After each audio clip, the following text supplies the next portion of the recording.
Shalom, jemaat Tuhan terkasih dalam Tuhan Yesus. Hari ini kita akan merenungkan firman Tuhan yang terambil dari Matius pasal yang ke-26, ayat yang ke-39. Demikian firman Tuhan.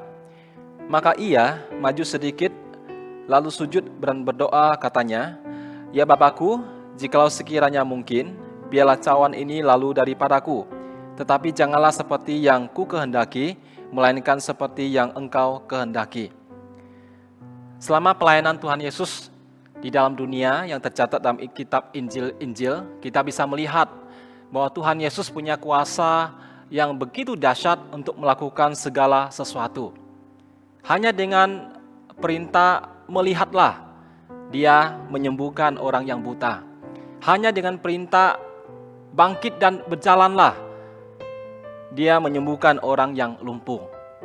Hanya dengan perintah keluarlah, dia membangkitkan Lazarus yang sudah mati 4 hari. Dan dengan kuasa yang dahsyat, dia mengusir roh-roh jahat yang merasuki manusia. Dengan perintah dia meredakan badai dan ombak. Yesus punya kuasa yang luar biasa untuk melakukan segala sesuatu.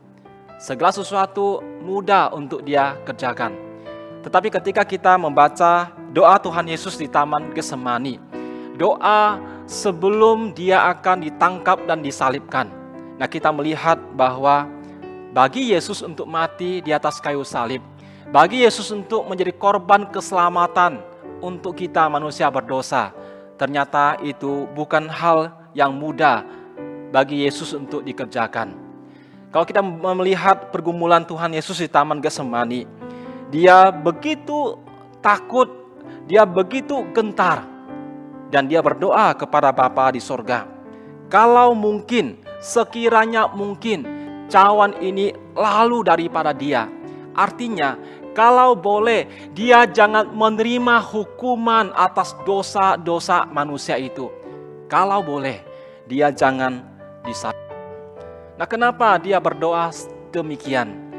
Karena dia mau memberitahukan kepada kita bahwa untuk menanggung dosa-dosa manusia dengan mati di atas kayu salib itu tidak mudah bagi Tuhan Yesus untuk dilakukan. Nah, kenapa tidak mudah? Karena untuk menanggung dosa-dosa manusia, untuk mati di atas kayu salib itu, Yesus akan mengalami penderitaan yang begitu hebat. Tidak hanya secara fisik, dia akan dicambuk dan dipakukan di atas kayu salib. Tetapi secara batin, Yesus sangat menderita. Untuk itu, di atas kayu salib, Yesus mengucapkan satu kalimat. Dia bertanya, dia berseru kepada Allah Bapa di sorga, "Allahku, Allahku, mengapa Engkau meninggalkan aku?" Nah, ini menunjukkan kepada kita ada satu penderitaan batin yang begitu hebat dialami oleh Tuhan Yesus ketika dia mati di atas kayu salib.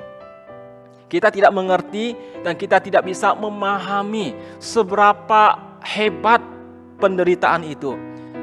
Tetapi kalau kita membaca pergumulan Tuhan Yesus di Taman Getsemani, melihat ketakutan dan kegentarannya, maka kita sedikit memahami bahwa penderitaan yang akan dia tanggung itu begitu hebat. Nah, meskipun demikian, meskipun dia akan sangat menderita untuk menanggung hukuman dosa-dosa kita, tapi karena dia sangat mengasihi kita, Tuhan Yesus rela untuk mati di atas kayu salib, rela menyerahkan nyawanya untuk menjadi korban keselamatan bagi kita. Karena betapa dia mengasihi kita semua. Mari selama hari-hari kita merenungkan peristiwa penderitaan Tuhan Yesus di Taman Getsemani dan kematiannya di atas kayu salib. Kita kembali mengingat, kembali merenungkan betapa besar Tuhan Yesus mengasihi kita. Meskipun dia harus menderita begitu hebat, dia rela menanggungnya karena dia sangat mengasihi kita. Mari kita selama hidup ini, kita jangan pernah melupakan anak Yesus yang terbesar, kasih Yesus yang hebat, kepada kita. Mari kita menghargai keselamatan yang sudah Yesus kerjakan bagi kita. Mari kita sungguh-sungguh hidup mengasihi Dia dan hidup semakin serupa dengan Tuhan kita, Yesus Kristus. Bila Tuhan menolong setiap kita untuk makin bertumbuh dalam iman dan bertumbuh dalam serupa dengan Kristus. Kita berdoa. Kami bersyukur untuk firman-Mu ya Tuhan, kembali mengingatkan kami betapa hebat Engkau menderita. Meskipun kematian salib tidak mudah untuk Engkau tanggung, karena Engkau akan mengalami penderitaan yang teramat hebat.